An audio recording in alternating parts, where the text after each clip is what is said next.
20 million children are orphans in India, that is, approximately 4% of the total population. Out of every 10 elderly couples, more than 6 people are forced and tortured by their children to leave their houses. India has just one doctor for every 1700 people. Emergency ambulance takes 75 minutes to reach village, whereas tribal area is out of context. Approximately 2,500 youths suicide every year due to examination failure and unemployment. When ordinary people hear about these facts, they start sympathizing and eventually get busy. But there are few heroes of the society who donate their life in the welfare of the needy. One of these heroes is Mr. Vijay Falnikar, founder of the NGO Apla Ghar.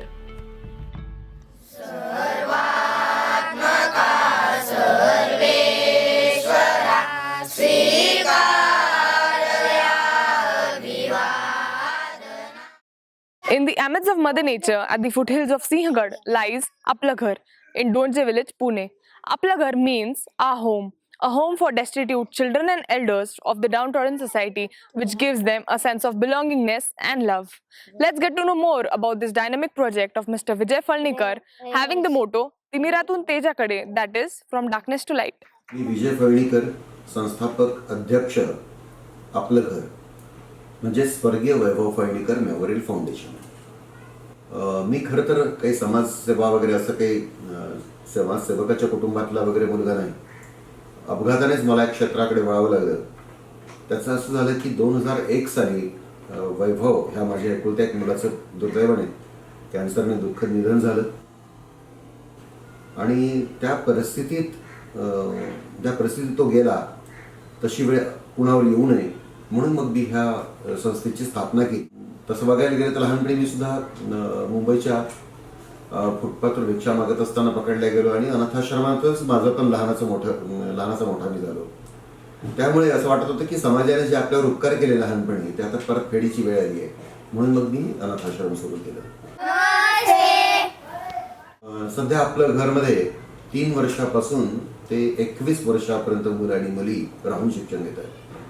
असं बघितलं जातं की अनाथाश्रम म्हटल्यानंतर चलता आहे या पद्धतीत बऱ्यापैकी लोकांची मानसिकता असते की अरे यांना जे आपल्या मुलांना मिळतं ते इथं कदाचित मिळत नसणार. पण आपलं घर हे त्यातलं थोडंसं वैशिष्ट्यपूर्ण आहे की या मुलांना अगदी संगणकाच्या प्रशिक्षणापासून संपूर्ण भारताचा हे माहीत व्हावं, परिसर माहीत व्हावं म्हणून वर्षातून 2 सहली, त्यानंतर टेक्निकल एज्युकेशन, उत्तम प्रकारचं राहणं, जेवण खाणं, स्कूल बस फॅसिलिटी, चांगल्या प्रकारचे स्पेशल कोचिंग क्लासेस या मुलांना. कारण कसं आहे की शेवटी या मुलांना यांच्या पायावर उभं करून परत आपल्याला समाजात सोडायचं आहे म्हणून ह्या फॅसिलिटी देणं खूप गरजेचं आहे असं मला वाटतं. Apla Ghar not only aims at providing education but also to make their children capable of being an entrepreneur. Like the way we get love and support from our family, Apla Ghar gives the same to all their children. Being a family, they inspire their children and aspire them to dream high. Let's have a look. नमस्ते, माझं नाव प्रदीप लक्ष्मण शिंदे. आत्ता BCom complete झालं माझं. वडील लहानपणीच गेले होते. आई 2009 साली गेली, तर मी आपल्या इथं आलो. मला मोठं होऊन पायलट बनायचे, मला मोठं होऊन राष्ट्रपती बनायचे, मला मोठं होऊन डॉक्टर बनायचे, मला मोठं होऊन कॉम्प्युटर इंजिनियर बनायचे. मी आता 9वी शिकत आहे. मला इथून 13 वर्ष झालेले आहे. मला मोठं होऊन रॉकस्टार बनायचं आहे. आत्ता माझ्याकडे 10 आजी आजोबा आहेत, पण यावर्षी संख्या वाढणार पण आहे. पण कदाचित मी असं म्हणेल की हे पहिलं वृद्ध निवासच असेल की ज्या ठिकाणी टोटली निःशुल्क, म्हणजे कुठलं डिपॉझिट नाही किंवा मंथली चार्जेस सुद्धा नाही आणि विशेष म्हणजे शेवटच्या श्वासापर्यंत आपण त्याला सांभाळतो. 2007 साली जर तुम्ही वृत्तपत्रातल्या बातम्या वाचल्या असतील तर आम्ही अवाक झालो त्या बातम्यांनी की ग्रामीण भागातली मुलं मुली 10वी नापास झाल्यानंतर किंवा 12वी नापास झाल्यानंतर आत्महत्या करण्याकडे यांचा कल वाढलेला दिसला होता. पण यावेळेस खरं यांना काउन्सिलिंग किंवा शासनानं काहीतरी यांच्यासाठी करण्याची गरज होती.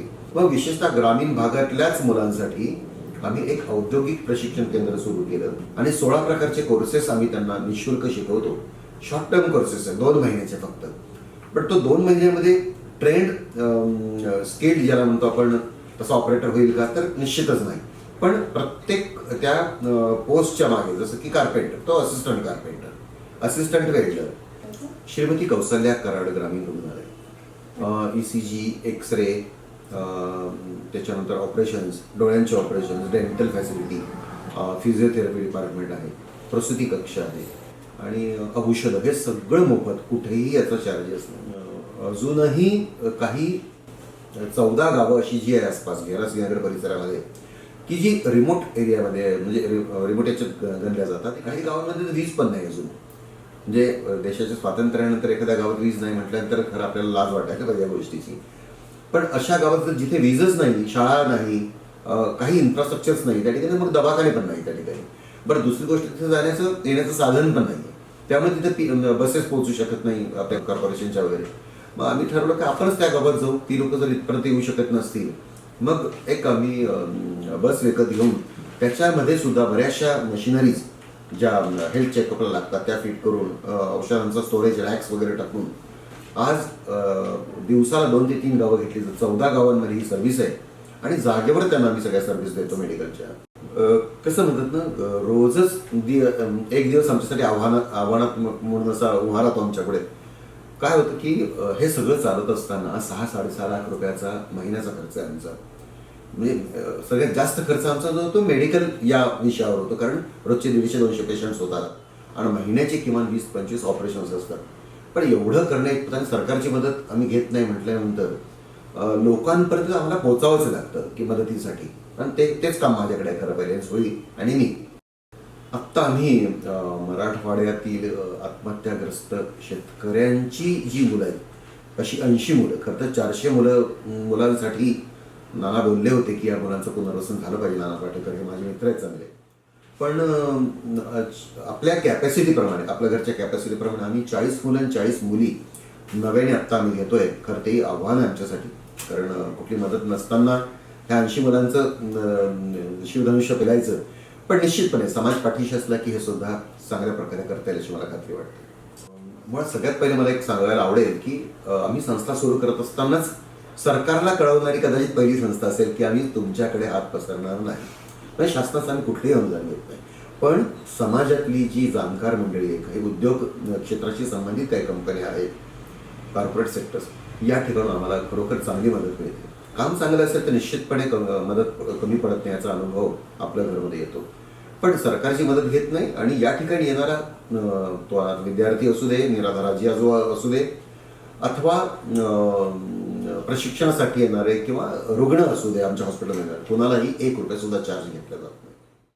खूप आनंदाने सांगावंसं वाटेल मला की इतक्या छोट्याशा माणसाला म्हणा किंवा छोट्या संस्थेला जेव्हा भारतरत्न लता दिदीच्या वडिलांचा म्हणजे मास्टर दीनानाथ मंगेशकर पुरस्कार हा जो भारतात प्रसिद्धीत समजला जातो तो 2007 साली या संस्थेला मिळाला. त्यानंतर ब्रदरहूड फाउंडेशन या परदेशी संस्थेचा सुद्धा पुरस्कार या संस्थेला मिळाला की ज्या पुरस्काराची नोंद ही जगात घेतल्या जाते. यादी जर बघायला गेली तर आज मला वाटते 450च्या आसपास हे अवॉर्ड्स जातील. The work what Mr. Vijay Fandikar individually doing is purely based on the aim to help the needy and to spread love, affection and relationships into society. If an individual can bring in change, then let's join him in any possible way and let's bring smile into sad faces.